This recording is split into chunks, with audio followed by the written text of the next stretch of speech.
Sego se wakwego, Sarah Yungets. I'm a first-year student at the Ungwe Midwest Collective Apprenticeship Program. This is my sister Sadie. Hi. She's going to show us how she makes a beaded raised flower.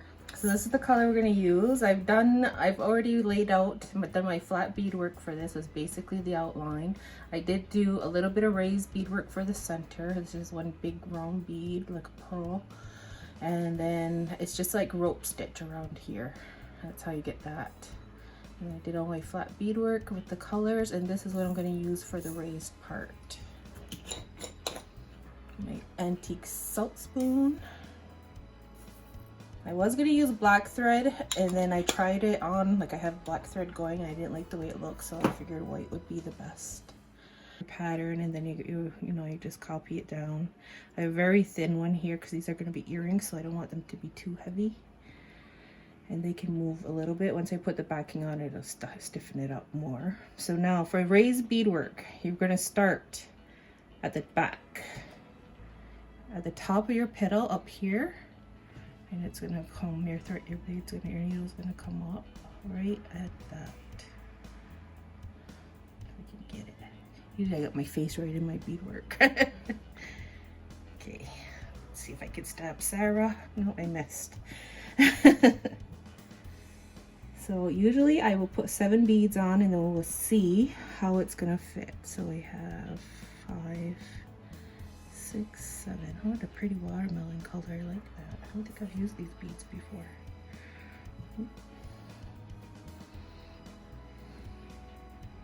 That looks like it's going to be good.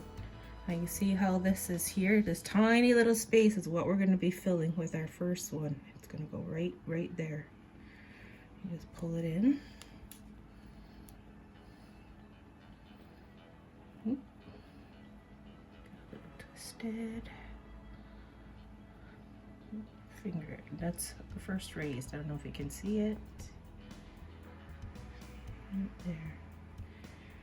So next we just go opposite sides, back and forth, back and forth. So next you're gonna come back along the outer edge here, bring your needle up right beside that first bead, but a little lower. The way that the flower petal is circular, so it will be lower. And just pull your thread through.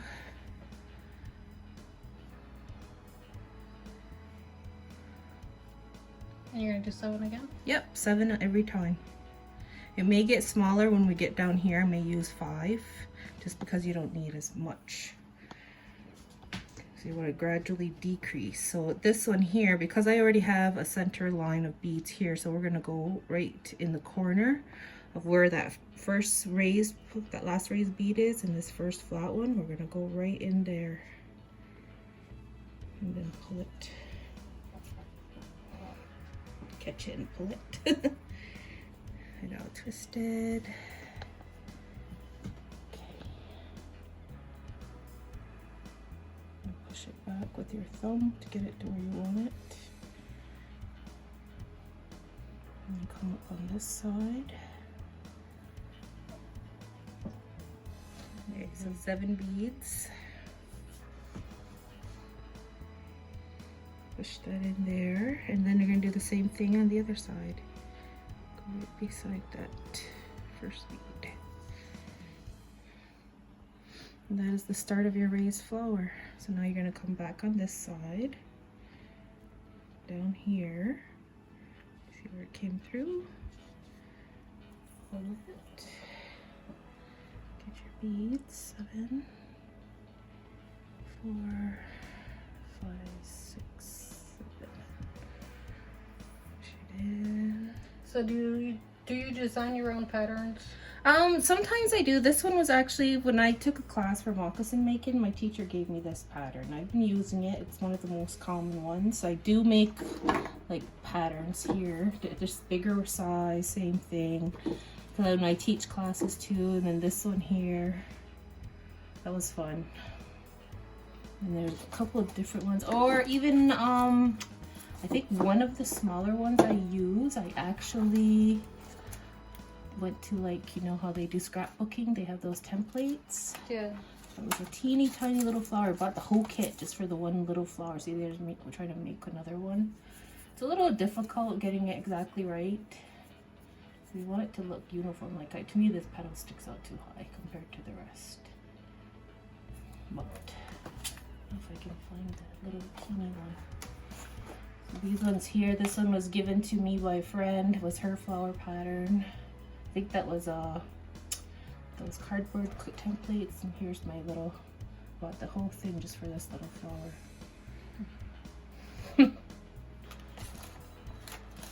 No, just different sizes in here. Just make them bigger or smaller. They're mostly 5 petals? Yeah. There's a few here. There's 6. I was trying to do a 4 here, but it kept looking like a star to me.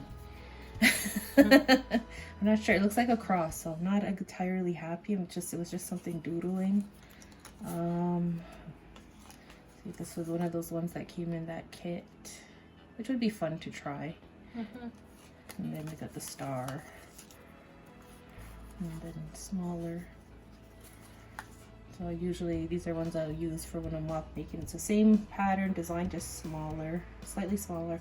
So if you have like a child's moccasin, you don't have as much room to bead on. Like this would be the top of a child's moccasin. So you can't, you know, if you're gonna put a normal one here, it'd be the whole thing, right? Oh, and then you don't have any room to tack down your patterns. So you're gonna use a smaller one.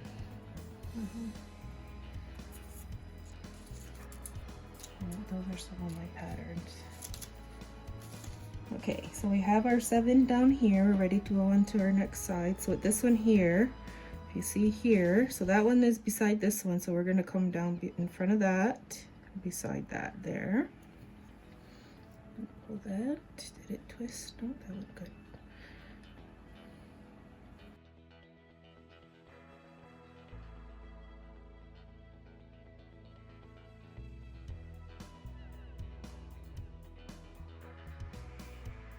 So I tend to push my beads into place because it's it gets snug.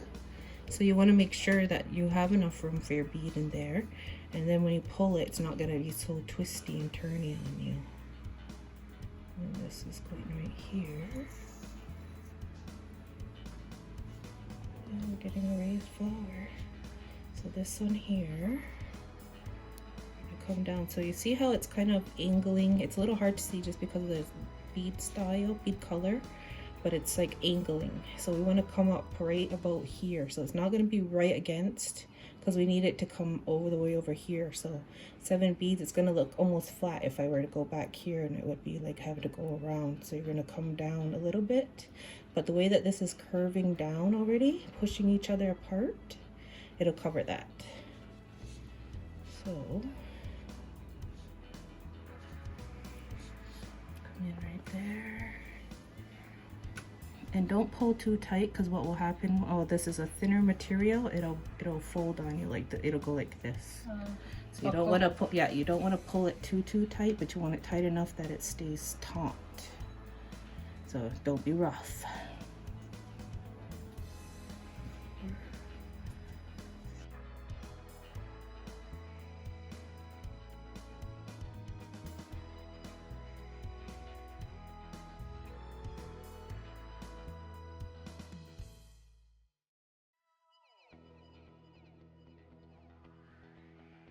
Oh, we just do that 7 again. So you see it went down very nicely, even though it's further down. You can't even tell because the way these beads are angling now, it like fills it in itself.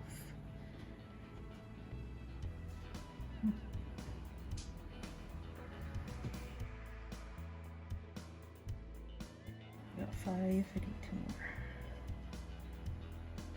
So you like long needles? Not particularly. If I do have the long needles, these ones are more of your standard sharp, like golden eyes. Those. Yes, like, oh, they're not sharp, so these must be leather needles. Actually, no, I use the sharps. So these are 11s, these are 12s, these are a little smaller. These are Beading 13, but they're not. They're thin. They're thinner. They're like more what I'll use when I make dangly earrings. Just because when you have a fringe earring, It's and I find I'm too rough, so I tend to snap these in my hand. So so yeah, I'm a mean beater, so I have to be extra careful when I use those.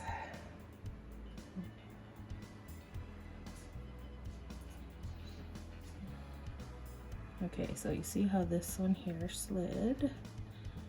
So we might only be able to put in one side. And this side will have to remain one short just because it happens. Now remember, beading is not being perfected. Only the creator is allowed to be perfect. That was one of the main things my Aunt Nettie taught me when I first started beading. She was the one that taught me when I was pretty young. And she's like, don't try to be perfect on everything. And if it is too perfect, then you need to put in something to make it unperfect, because only the creator is allowed to be perfect. So we're mimicking the creator's beauty.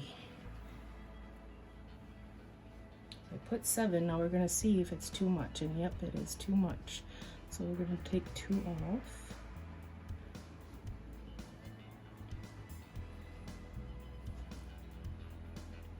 Push that back in. That looks like it'll be good. Put that right there. And then just pull it in. That's a nice beadwork. Looks so. I might be able to squeeze one more in there. Yep, I can. I'll do 5 on this side. I tend to use odd numbers. I don't know why. I know I was told that there is a reason to use odd numbers when you're beading, and I can't remember the story that goes with that, because there's also a reason when you're beading you go counterclockwise.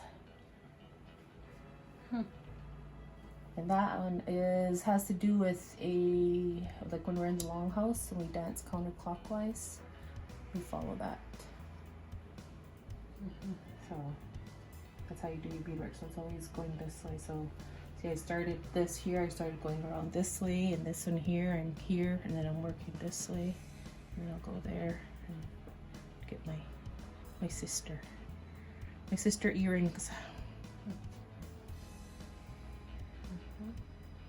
And are you using Fireline again? Oh, I always use Fireline. The only time I don't use Fireline is when I do a fringe, regular thread for fringe. Because if you use the Fireline or even the Wildfire, it's so stiff that it just looks like half-cooked spaghetti. It's kind of got a little bit of a curve, but it still doesn't move, right? Yeah. So you want it that's why it's fringe, because when you move, it moves with you. So up here on top, that's all in my Fireline, and then down here is most likely just plain white. It'd be plain white beading thread.